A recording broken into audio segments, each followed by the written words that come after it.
From the heart of Dubai, where tomorrow is being built today, to the world. Welcome to the CTO Show with Mehmet. Here, we redefine technology and reimagine possibilities.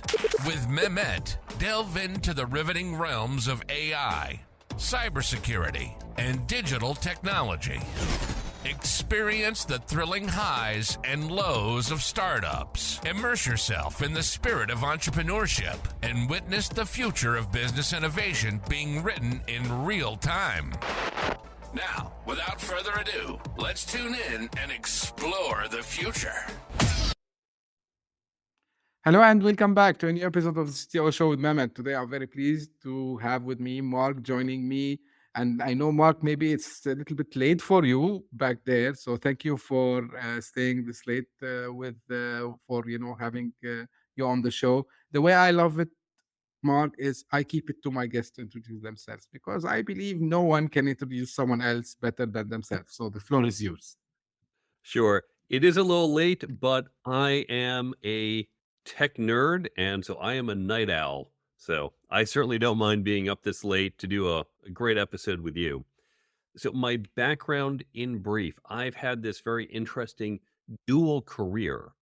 I began my career when I graduated from MIT back in the 1990s, back during the dot-com era, and I started off as a software engineer. Very quickly, I moved up into management. I was very quickly leading teams, and I've spent most of my entrepreneurial career as a CTO or dual CTO, CPO, Chief Technology Officer, Chief Product Officer, leading different teams. I've been at companies from 3 to 300,000 people. So I've done classic tech startups of a tiny number of people and raising the early funding through the growth stages of the company and through exits, good and not so good exits. I've also helped a couple of Fortune 500 companies play startup where they wanted to do something entrepreneurial and they need to bring in outside help for technology, for entrepreneurship, for just some entrepreneurial DNA. So I've done that as well. And that's been across multiple industries. I do a lot of cybersecurity, but I've done ad tech and lead generation. I've done media. I've built a number of double-sided marketplaces. In fact, I'm on my third labor marketplace, so a two-sided labor marketplace on the third one of those. And these days I work as a fractional CTO, CPO. So different companies around the world will hire me because they don't need necessarily someone full-time, 40, 50 hours a week, but they do need that senior leadership in those roles. That's what they bring me on to do. But now I mentioned I have a dual career. So I have a second career. A funny thing happened on the way to becoming a CTO. I recognized as I was hiring people over 20 years ago, I saw they could answer the technical questions, but when I would ask them questions like what makes a good team player or what's the key to good communication, I'd get blank stares because they never thought about this. They were never taught that, but those were the skills I needed on my team. So I began to train up my team. In fact, I first had to do this with myself, and then I wanted to hire people with those skills. I began to train up my team. And as I was doing this, MIT had gotten similar feedback. Companies were saying, these are the skills we're looking for: leadership, networking, negotiation, team building, communication. This is what we want in people, not just from your school, not just engineers, but all the people we hire. We want to see these skills and we can't. So MIT said, well, we need to address this. And they put together a program nowadays referred to as MIT's Career Success Accelerator. When I heard this was happening, and this is over 20 years ago, I reached out. I said, listen, I've been developing some material for my own training programs. I'm happy to give it to you. I thought it would be one and done. Here, take it. Good luck to you. But instead, MIT asked me to help create more content and then to stay on and teach the class. So in parallel to my career as a CTO and CPO, I've also been teaching primarily at MIT, but also elsewhere for over 20 years, teaching these professional skills. And now, of course, I also have the book, the Career Toolkit, the Brain Bump app to help people learn, and I do speaking at companies and conferences around the world. So that's my dual career. Wow, what a career, Mark. Now, the first question that comes to mind, and you touch on something which is very important. So a lot of times, both here on the show and outside, we talk about why this these sets of skills, I would say, are not available during the early education phases. Like why you know we don't give this opportunity, especially for people in tech, because I think you would agree with me, Mark, like there is a gap between what I can talk about myself, about what we were taught, whether in school, in college, and then when you go to the real outside world. So why do you think this is not, you know, being the standard actually, and the de facto way of teaching so far? Why you of course now it's good that you have that, and the MIT they did this, but why it's not the standard? There are historical reasons for this. And now the first part, so we'll talk about why that's not happening in primary education, in high school, for example, and then why it's not in college.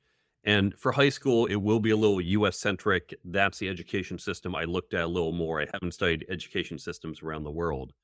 But if you look at the US education system, high school is a relatively modern invention. It dates back about 150 years to the late 19th century.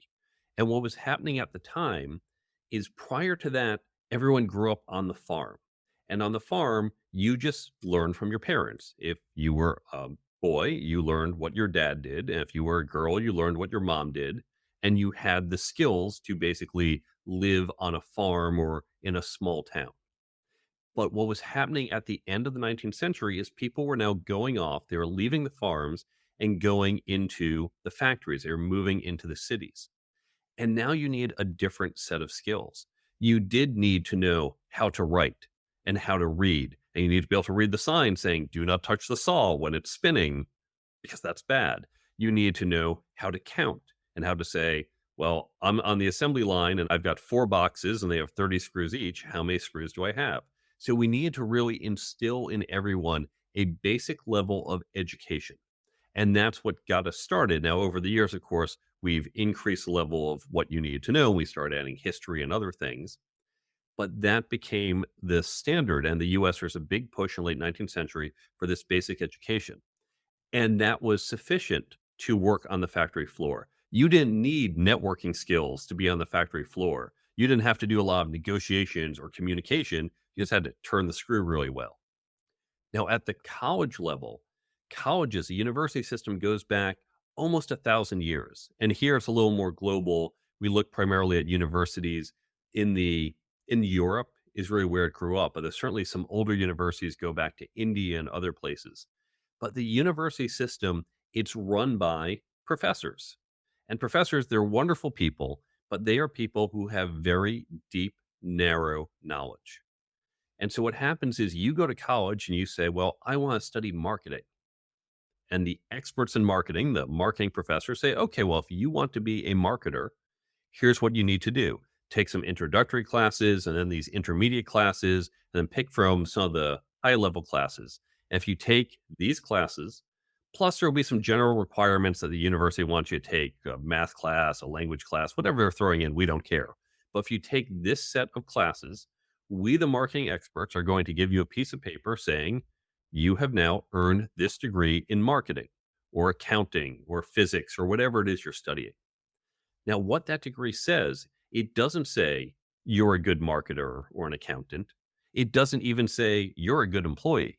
It just says you have acquired this level of knowledge in this field. That's all it's saying. And that was fine when you went back to mid-century and the 20th century now.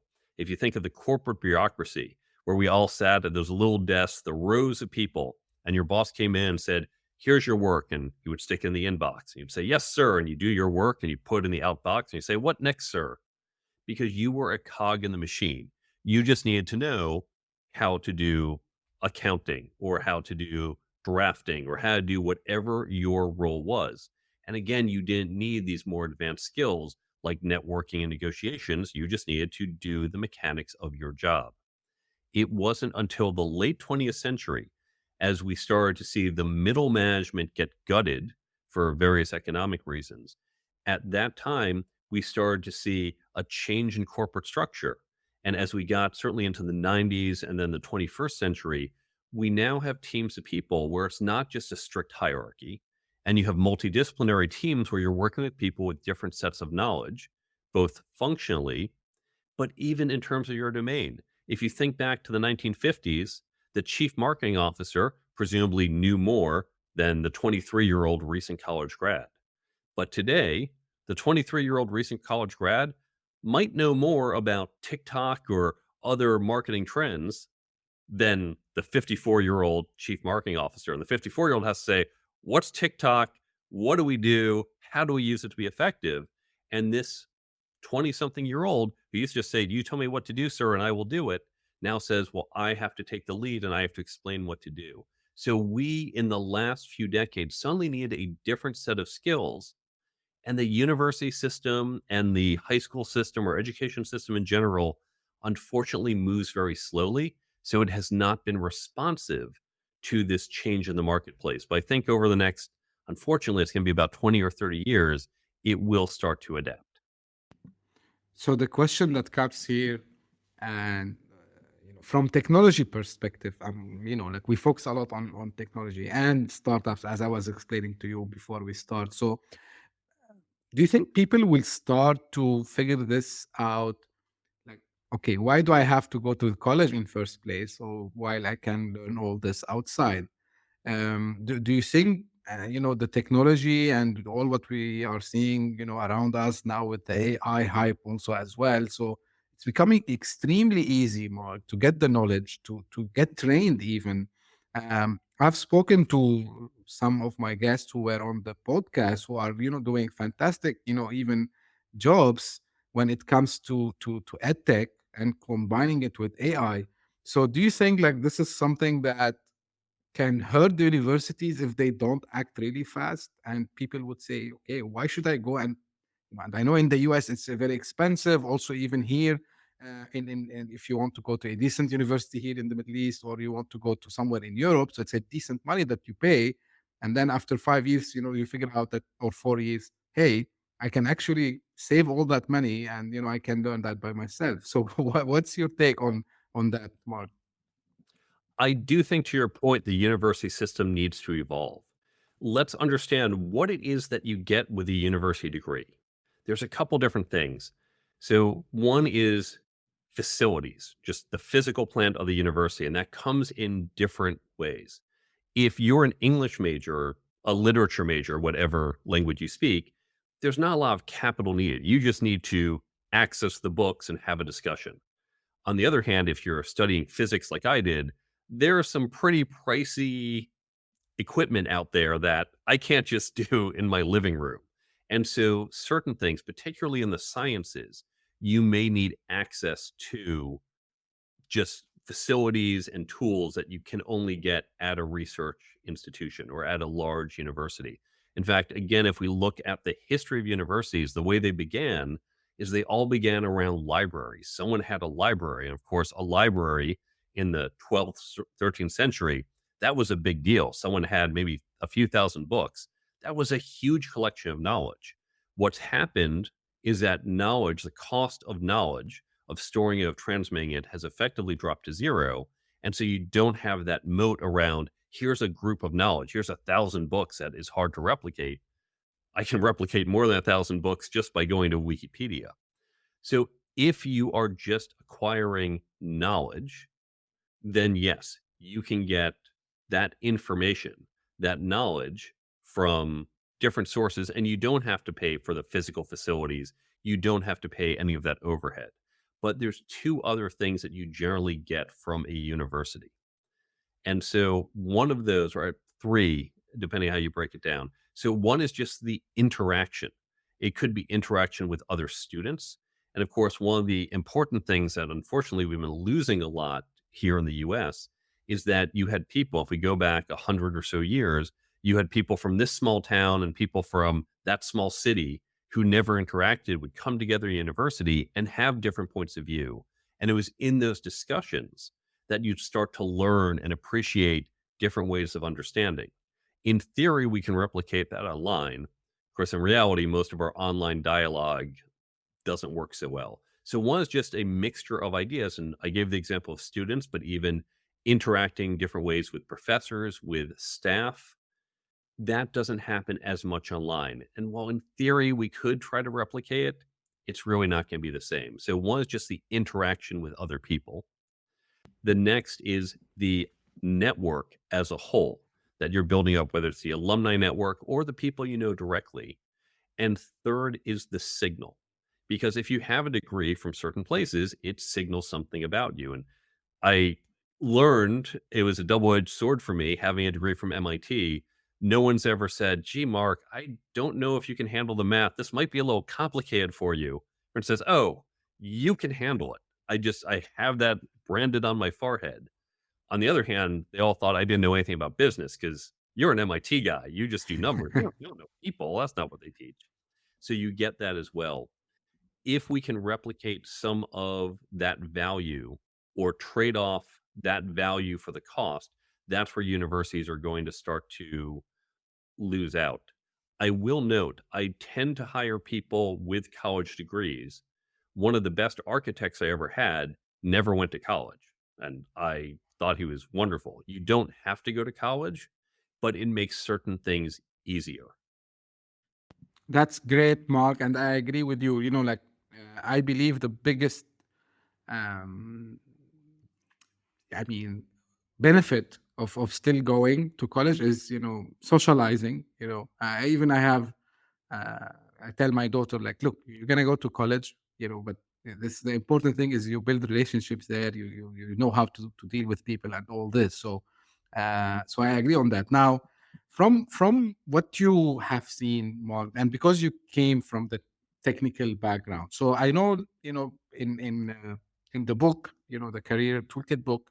So there are a lot of things, but if you want to, I would say, prioritized for someone who, like you and me, we come from a technology background, right? So what do you think, the first thing that should be considered to strengthen, our skills in?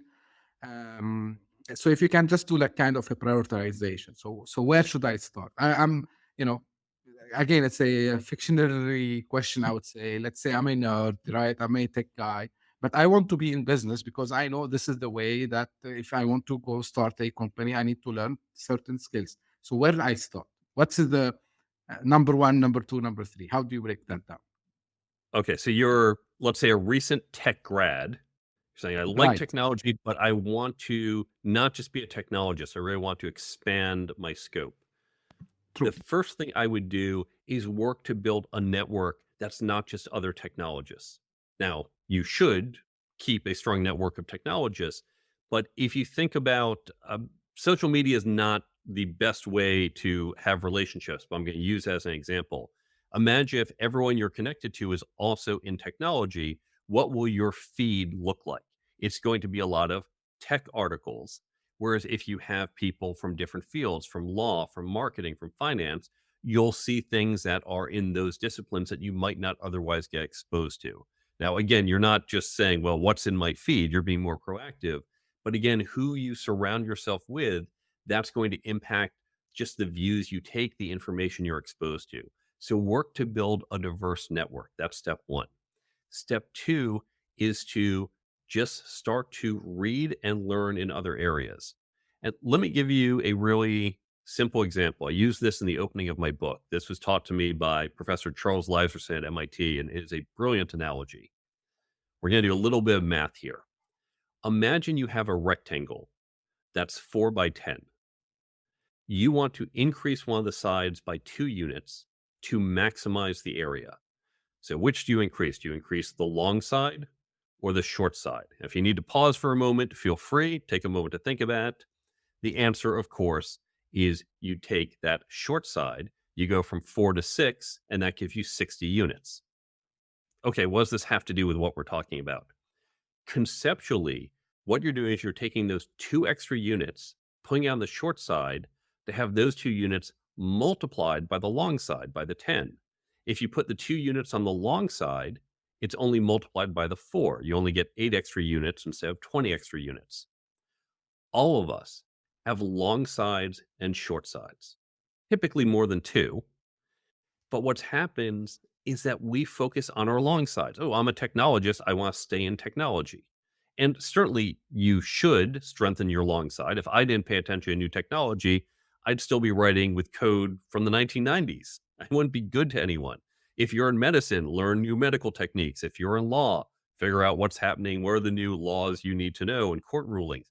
We do have to continue to work on that long side, but we get a better ROI, a better return on investment by focusing on those short sides.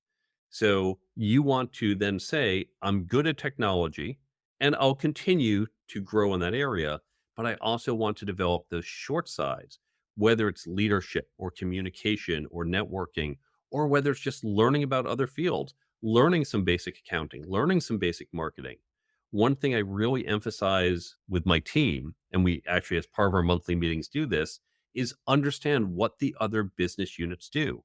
Talk to people in the other departments. Ask, what do they do in their jobs? What's easy? What's hard? How does your work impact them? And how does their work impact you? It's remarkable how few people understand what happens outside the walls of their cubicle. So you want to take that broader view. And of course, if you start to develop a network, that's going to help you do that. So the three things: build a broad network, work on those short sides, and then understand the business that you're in. Great insight, and I would say, I like the way you put it in a very also like in a flow way as well. So one of the things also, Mark, is some people have this belief, that okay, you know what, I'm speaking again about people from tech backgrounds. Like this marketing thing is not mine, or like this sales thing is not mine.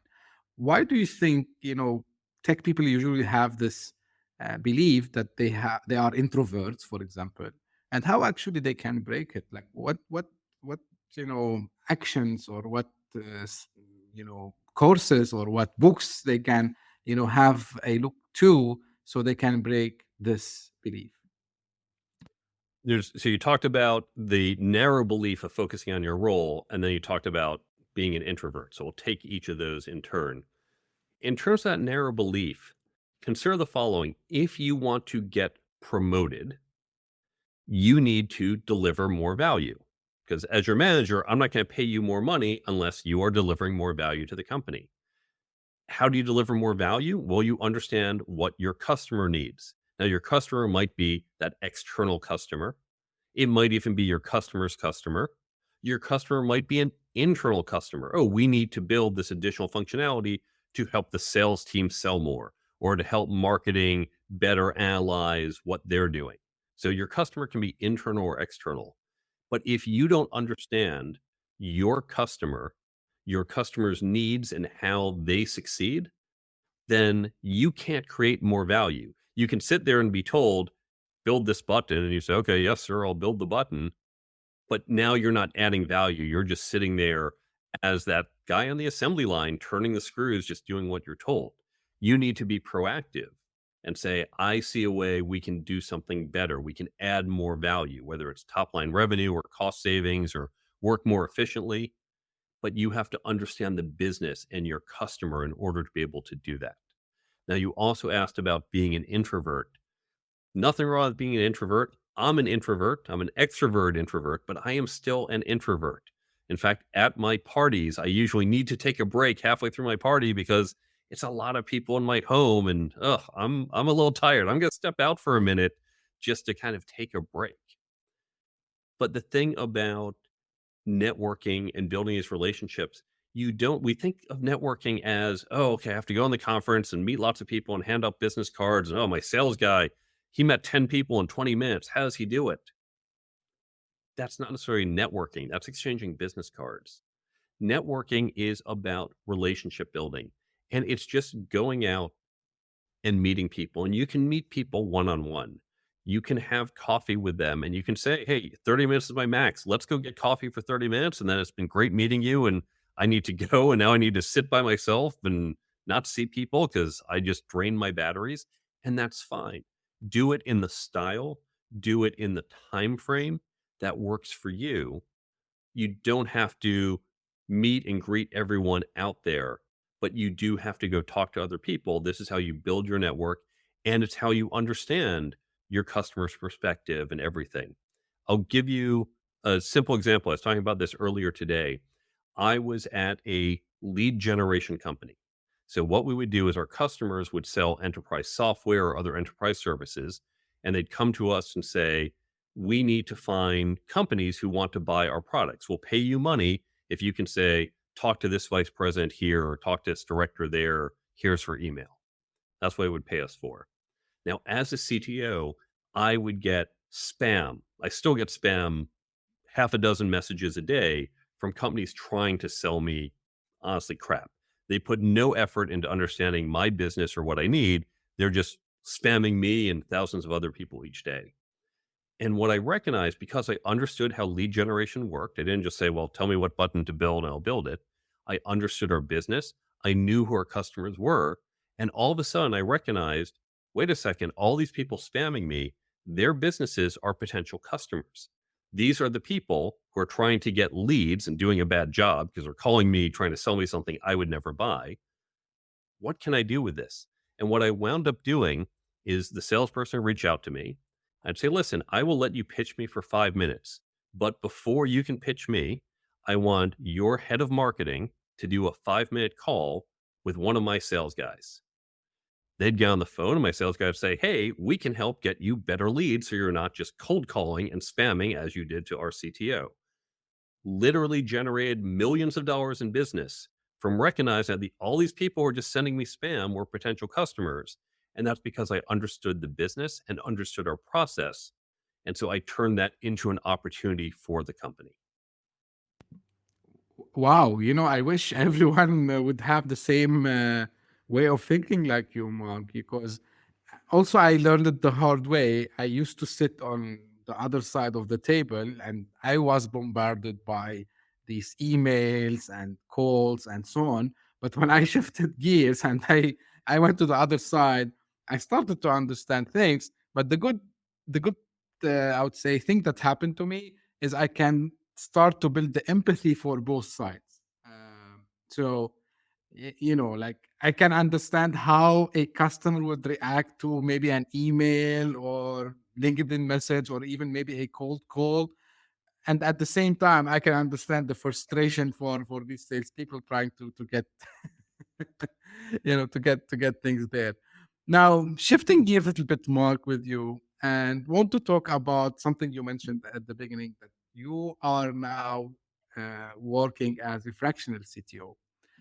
The question is, and of course, I had fractional CTOs with me on the show, but again, maybe this is someone the first time who would be tuning into my show, and it's good to hear that from you. Why the market is shifting to this model more and more? Now, not only for CTOs, we are seeing fractional CMOs, Chief Marketing Officer, Chief Revenue Officer, at least these three, CTO slash CPO, CMOs and CROs being fractional. So what's happening out there, Mark? Now, the one you didn't mention that's been around for years are fractional CFOs, chief financial Oh, officers. yes, you're right. And the reason I bring that up, not to say how did you miss it, but because they illustrate the point. If you think about most businesses for literally decades, every business needed accounting. You go back 50 years, you still need an accountant to help you with your books, but accounting was not your core business. You didn't need an army of accountants. You just needed a little work. And that might mean you either outsource the whole thing or you might have in-house a bookkeeper or an accountant or two, but you didn't have that senior leadership. And that was okay. You didn't really need it except once a month to just double check their work, or at the end of the year where you're doing the budget and planning process. Certainly at my tech startups, anytime we were doing fundraising, the fractional CFO would show up a little more to help out and do the planning. So we didn't need someone full time. It would not have been a good use of our resources, because then you'd either have an overpaid accountant, you'd have this person you're paying the very high price for doing very low level work, or you just wouldn't have them at all. So fractional made a lot of sense. You're optimizing, saying for the 10 hours a month I need, I will pay the premium price for that level of work. Otherwise, I'm paying just for the level I need that's more junior. Now, this was not common in other areas. If we take technology, I think back when I was early in my career, 20 some years ago, I would have a team. We'd start out, we'd get our funding, and then, okay, we need to hire 15, 20 engineers at a minimum, often more. So when you have that many people, okay, there's enough that you need someone in charge of them, you need to manage. I'm not coding. I would do a little early on, but then most of my time wasn't coding because I had my hands full on architecture and strategy and fundraising and managing and everything else.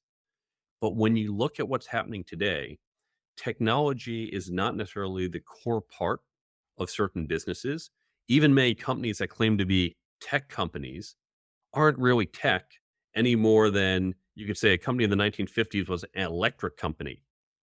For an electric company, you might have powered your factory with electricity, but it wasn't what you were about. And most companies that say they're tech, they're not tech. Tech companies produce software that does things, but most of these online services, they're powered by technology, but they're not tech innovators. They're just taking things and using it in new ways, just like the factory would use electricity to power tools to do new types of things.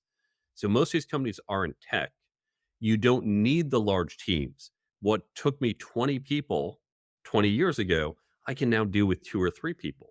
Well, if you have 2 or 3 engineers, do you need someone like me full time? Probably not. And actually, at 2 or 3, you might not need me at all. But when I see teams of 6 or 10 people, especially when they're offshore, or they might have a project manager or a director, you don't need someone at my level. If you hire me at my level, well, I don't have enough work, so I'm going to start coding, but then you're paying a lot of money for me to be a coder.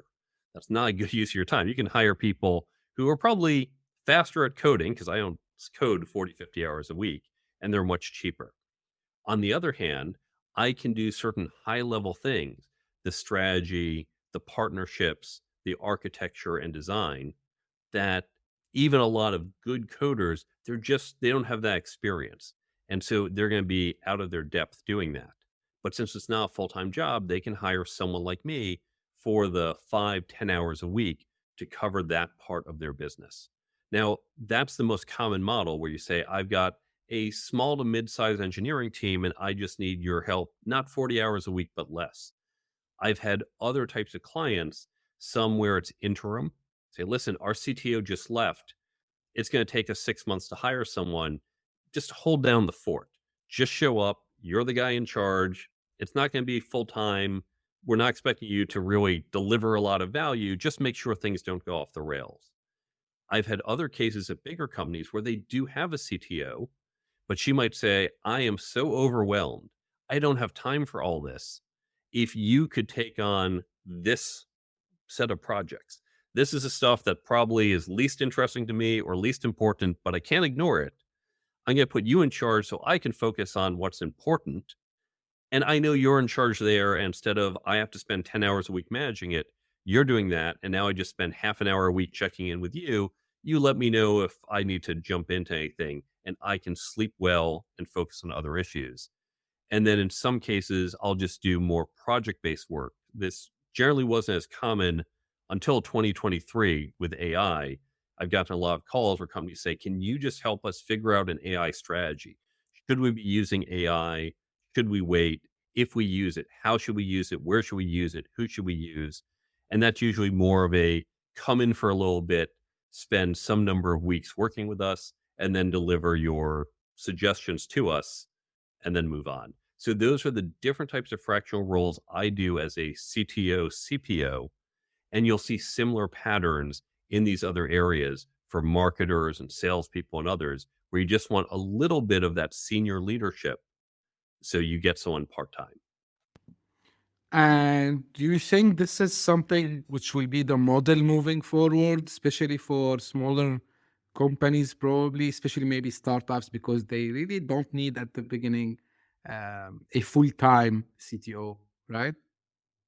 Absolutely. In fact, it's funny how many companies over the years, They come to me and say, I've got a tech startup. We need a CTO. We're going to have a team of 3 people.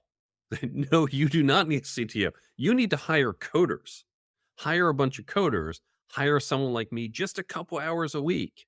And that's okay. That's not a problem. And especially now, what's happening, global work is now much more prevalent, especially now post COVID, where companies are more comfortable saying we can work with people we don't see or in different time zones. For the cost of developers here in the US, you can hire a larger team that might not be in the US, but the more people you have, the more management becomes important. Maybe not 40 hours, 50 hours a week important, but Hmm. you need something. So I think this will become more common. And certainly when we look at companies, you can automate so many parts. Again, just to use an example, 20 some years ago, creating a website for the company was some amount of effort. Oh, engineers, we have to put you up and spend some time creating the website. Now, engineers don't touch the website. The marketing team just uses a WYSIWYG generator to create the website. And Hmm. so we do a lot more of the basic stuff just over the counter. We can use Salesforce to automate our sales teams. We can use marketing tools. We can use QuickBooks to do basic accounting. And so what's happening is we can do more ourselves or with our small team, but then it's that senior level strategic stuff that you just need to have been around the block a couple times. And that's where you do need people like myself. And so, yes, as more companies say, we can get started on our own and we can run most of the business on our own, but we need those few hours, more and more people like me are needed to cover that. Yeah, I totally agree with you, Mark. And to your point, actually, AI helps, to foster these kinds of fractional leadership roles because really, you know what? Like, I'm speaking to a lot of people and I'm asking them both on sales perspective and technology perspective. I'm telling them, guys, like, also there's the fact, and actually one of my guests who was the first fraction CTO, I had him on the show, Oshri. So he brought also the issue of issuing, especially if you are a startup, giving equity for people who might also leave you, down the road, and they take the equity and then you lose that equity plus the money that you have paid. So 100% on you with this. So Mark, one thing also still I we didn't touch on with you, which is probably it's like not related really to tech, but it's related to trends more, which is the future of media and where are we heading, with that. And I know you have some app that you told me about before the show. So also, if you can tell me a little bit more about this app. I'll start with the problem and then how the app solves it, and then we'll generalize this. As an author and speaker, I spend a lot of time in the thought leadership world. And a lot of people waste a lot of time in that world. If you think about how thought leaders work, and these are your authors and speakers and the people with all these followers on social media, they blast out content constantly. So, what happens if you're a leadership expert? You're saying, well, I haven't tweeted in 2 days. Okay, let me tweet. It's 3 in the afternoon. I'm going to tweet this piece of leadership advice because I have to just keep tweeting and tweeting and tweeting to try and get more people to notice me. And of course, this is a vicious cycle because the more I tweet and work, the more other people then say, oh, there's so much noise. I'm not showing up. I have to put in more effort and create more noise. Now, the problem with this model, this is a push model. We push out our content. And I give the example of social media, same thing with our email list. You put something at 3 in the afternoon. Well, first, half the people say, I'm not on social media whenever the algorithm says this is still relevant, so they don't see it. Even the people who see it say, yeah, that's great, but that's not my problem. I don't have a leadership challenge right now. I have a fundraising challenge or acquiring customers. So I'm ignoring this because it's not relevant. Same thing in your inboxes. You might be on a weekly email list. And again, you might see the email, but you say, this isn't relevant, delete or archive. 6 months from now, now that you've got your funding, got your customers, you're saying, now I have a leadership challenge. Are you digging through your inbox saying, did I get an email in the last 6 months on this topic? Are you scrolling through social media posts saying, maybe he talked about it at some point in the past? That's incredibly inefficient. And so the challenge is these models our primary media models are chronologically ordered. This is on social media and email. And that doesn't work well because you just have to blast it out and say, well, it's going to land with some people. What we want to do is invert the model and create a pull model. We want to let people pull the information to them when it's relevant. And so the Brain Bump app, I'll talk about the app, and this is just one small example, and then we'll talk more generally. The Brain Bump app recognized that where you read information isn't where you need information. You might read a book sitting at home. So you read my book, it's got management tips, it has networking tips. You say, well, this is great. Realistically, you're going to forget most of it within 2 weeks. That's not helpful. I'm not here to sell books. I'm here to help you learn and be better, but you need to remember the information in order for that to happen. So how do I help you remember it? Well, we know spaced repetition works. You need to see it over and over. Now, I used to take notes on my books, on books I would read, but I'd never go back and look at. And if you're studying for the SATs, sure, you're using a flashcard app, you're reading and rereading. But as adults, we're not taking notes and rereading our books or a webinar we saw. So how do we get you to remember that information? So with the Brain Bump app, it's a free app on the Apple and Android stores. We take the key ideas from books, blogs, podcasts, classes, talks. It's like someone went through the book with a highlighter. Here's what you want to remember, this and this and this. We put them all into tip cards. So think like flashcards. It's not Q&A. It's just, here's the tip. Here's that thing you want to remember. Now they are organized not chronologically. They're organized by topic. So think hashtags. Just like on social media, you have hashtags. Everything has a hashtag. So for my book, there's management tips, leadership tips, networking tips, communication tips. You can use it in one of two ways. Either you say, I'm walking into a conference. What were those networking tips I read 2 months ago? You pull up the app, you tap networking as a topic, and then you get all the tips either from my book or my book plus other books, whatever sources you chose. And there are the networking tips that you read 2 minutes before you walk into that conference. So you got the information that is contextually relevant for you. Because if I had just been blasting it out on social media for the past few weeks, you were probably ignoring it. But in this moment, that's when you need it. And being able to access that in under 6 seconds, open the app, hit the topic, and see it. That's key, because if it takes you 20, 30 seconds to go search through your phone and find it, you're not going to do that. So that's the just-in-time access. The other version is the contextual relevancy of the spaced repetition. You might say, I'm a new manager, and there are some great tips in this book. How do I remember it? Each day at 9 a.m., you set a reminder. You don't even have to open the app. It just pops up. Here's one of the tips. Here's something you read that you wanted to retain. And you look and say, okay, right, good point. Swipe it away. But 2 seconds a day over and over, you retain it. Now, I gave the example of management tips at 9 a.m. as you walk in the office. Let's say your marriage is on the rocks. You need help with your marriage. Well, when do you want that tip? Not at 9 a.m. You want at 6 p.m., right as you go home and your spouse says you're not present. You want to get the tips before you walk in the door. It's like, how do I be more present? How do I focus on my relationship? So it's delivering the content when and where you need it. Unlike those email lists, you could get the daily marriage advice and the daily management advice. But if they're both coming at 2 p.m, that's when you're in the middle of meetings, you're not paying attention, you're so busy, it's not relevant. So being able to deliver the right information at the right time, this is key. And so what we're going to see are content creators creating more micro content and tagging it in certain ways, and then more tools like the Brain Bump app that will let you grab different pieces of information that are contextually relevant based on time, based on location, based on context, possibly who you're with or what you're doing. And this is a trend we'll be seeing over the next 5, 10, probably going out 15 years in media.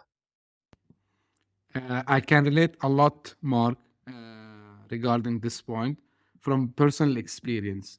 Because, when I go out there, I use LinkedIn most, like Twitter or X now. Yeah, from time to time. But, I go to LinkedIn because I believe it's, for me, the best platform. And to your point, I agree with you. And now sometimes I wonder, do we have a lot of noise out there? Like, because if you're scrolling just, and that's from one platform, like we didn't touch on all the other social media and other books and audiobooks. So just like from LinkedIn, I can feel that there is a uh, like noise. It's a lot of noise. And always I ask, even I post sometimes, I said, okay, so these people, that you are posting, and it looks like you are doing it not in a mindful way, I would say. You're just pushing out content for the sake of pushing out content. And this is something that I don't want personally to do, because when I'm pushing something, I believe it should be a useful content, not for me, because I can keep it for myself. I can record my voice and hear it back, but I want to let someone benefit out of it. But unfortunately, is like we have a lot of noise, and I think the way you're explaining it, it resonates a lot, and I hope we see more adoption to this approach. So basically, get it in there. So really it resonated. This is my takeaway for today. I would tell you, Mark, honestly speaking. Even if we think about this podcast, someone may have just started listening. This might be the first episode, or they started listening recently.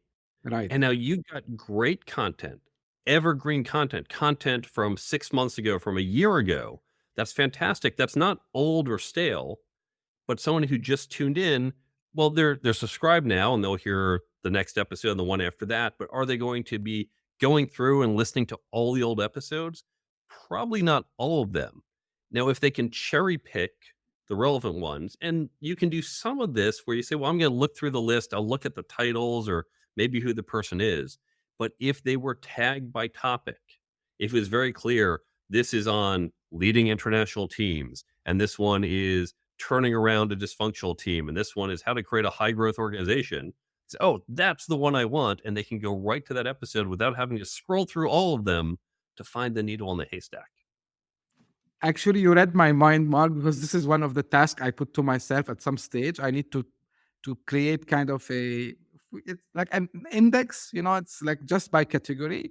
So people, when they come, okay, as you mentioned, like I need to know how to be better leader for technical team, or for example, because I covered a lot. I have a lot of episodes, and I can understand, because I put myself in a normal person shoes, like whose first time he saw this podcast. I say, okay, what is that about? Okay, fine, he covers these topics, but okay, I'm interested in this. So which episodes are there? Actually, I tried something with the new Chat GPT functionalities, these GPTs, where from the show notes, it can at least tell you. I'm still experimenting, but maybe also I would do kind of proper old style, maybe index on my on the podcast website. So yeah, it's great advice, Mark. I do on my website. Here's a really simple example. On my website, I have a blog, and yes, the blog's ordered chronologically. Now, at the time of this recording, I have a little over 100 blog posts. But in addition to that chronological ordering, everything's ordered by topic. So you can say, not just give me the most recent blog post, but you can say, I want those leadership blog posts. And when you select that, it will pull up the dozen or so just leadership ones. Now, some articles are in more than one topic. This might be about communicating as a leader. So it has 2 tags. It's communication, it's leadership, but that's fine. And so you can greatly narrow it down. And this is a simple thing you can do with today's CMS systems. So for your podcast, your blog post, your website, whatever you have, you can do something like this today. True, 100%, 100%, Mark. Like, and the technology is allowing us to do also that. So why not? Well, Mark, I really enjoyed the conversation with you today. You have a lot and a lot of experience, and I can tell you, I think we need maybe to one time go with each one of these skills for one podcast episode, because I would love, to dig more into, for example, communication. I want to dig more with you in negotiation. So each one of these ones that you mentioned at the beginning, I think it deserves an episode with you. So thank you very much for sharing your information. Where we can find more about you and your work, Mark. I'm going to give you two and a half different websites. To learn more about the book, you can go to thecareertoolkitbook.com. There you can see where to buy the book, Amazon, whether it's physical or ebook. You can get in touch with me. You can follow me on social media. I have my blog articles on that website. I have a number of free resources on the resources page. That's for people who are looking for jobs, people who are hiring for jobs, people just trying to manage their careers. All that's completely free. I don't even ask for your email. Lots of free resources. And all of this is at thecareertoolkitbook.com. Now, if you're interested in getting in touch with me, not for the book, but for the fractional CTO work, you can go to my LinkedIn profile, which is linkedin.com/in/Hershey. Don't worry about spelling my last name, Hershey, Hershey, like the candy bar, or from thecareertoolkitbook.com. From there, you can just click the social media links to find me. Now, I also mentioned the Brain Bump app, which is completely free. And the Brain Bump app, you can find it on the 2 app stores, or you can go to brainbumpapp.com. So just brainbumpapp.com. There you can watch a 90-second video that explains how the app works. There's an FAQ, and there are links to the store so you can go download it. The app is free. The content and tips on it are free. It will always be free because this is about helping you learn and retain what knowledge you're getting. And so that's all at brainbumpapp.com. Great. Don't worry, Mark. All the links will be in the show notes. So guys, don't be worried about typing this. If you go to the show notes, whether you are listening, it will be in the episode details, or if you are watching this on YouTube, it will be in the description. So all the links that Mark mentioned will be available for you. And again, Mark, thank you very much, for the time today. I really enjoyed the conversation. And always, when people ask me, why you do this podcast, I said, okay, first, I want people to learn, and I learn myself as well. So today I learned a lot from you. Thank you very much for sharing the knowledge. And this is how we end each episode. So as Mark was mentioning, if you are first time, visitor here, thank you for passing by. I hope you become a loyal fan. You like today's episode, and you keep following us, whether you're watching or listening on your favorite podcasting platform. And if you are one of the loyal followers, thank you very much for all your comments, for your encouragements, and all for your suggestions also as well. I really appreciate that. Keep them coming. Even if something you don't like it, don't hesitate. Write it to me. I'll try to see if I can make things better. I'm always trying to make things better. And if you are interested to be a guest on the show, don't hesitate also to reach out to me directly. Time zones doesn't make any problem. We can afford it. And thank you for tuning in. We'll meet again very soon. Thank you. Bye-bye.